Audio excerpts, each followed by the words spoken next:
Okay. Our next performer just moved to Denver from LA. Welcome, Scott Goldner.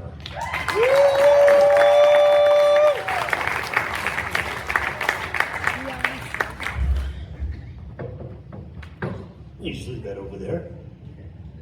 Wow. I just moved to Denver less than a month ago.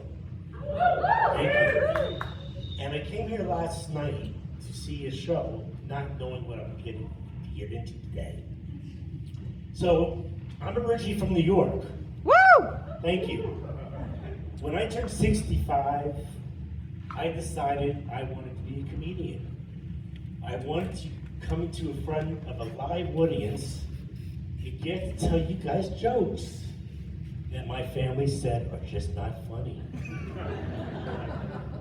Now, being from New York, one of my first jobs that I've had was with Nathan's famous hot dogs. Hot dogs. Coney Island, you guys know what that is? Hot dogs.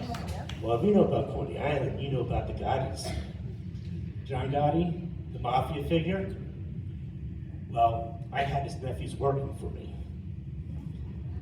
They were my favorite workers, though. They showed up on time. They took care of the customers. But whenever they got done weighing the marijuana on top of my meat scale, they cleaned it to the most perfection that I've ever seen. The mafia. They know how to get rid of forensic evidence. But at night, they did what they loved. They robbed homes. They came back the next morning, though.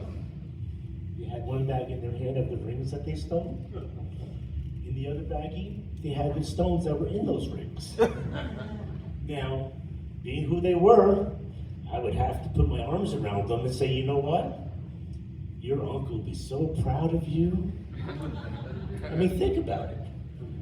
Do you think I want to end up as Nathan's hot dog? I moved to California then, to Los Angeles in 1982. Different world back then. Prince had a club downtown, and it was called Vertigo's. And I used to hang out there every weekend because I had a friend that had a modeling agency. Got me through the door every week. And I used to just hang out with the stars, and I mean, who else can say they did coke with Charlie Sheen?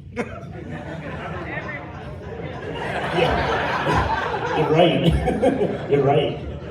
But then, I always thought these celebrities were my friends. I used to go out to lunch for breakfast 3 in the morning with Mickey Rourke and a few other people back then. But then I finally learned the word acquaintance. My credit card was the friend. I was the acquaintance. So by the time I was 23, my credit card was about $24,000. Come on, guys. What am I supposed to do? The things that I learned. I was in a business that I used to go to a lot of celebrities' homes, and I got to meet a lot of old people, such as Charlton Heston, Gregory Peck, Stevie Wonder. I was at Billy Idol's house one day, and I'm in his living room, we're talking, and he says to me, Scott, Pam's outside laying by the pool, she wants to talk to you and ask you a question. That was his wife at the time. About 9 months pregnant, about to pop any day. Now here's the interesting about Pam. She didn't like clothes. So she would be laying out by the pool totally stark naked. And I have to go out there and literally stare at her, but try not to look at her. I would try to think of everything, rebel,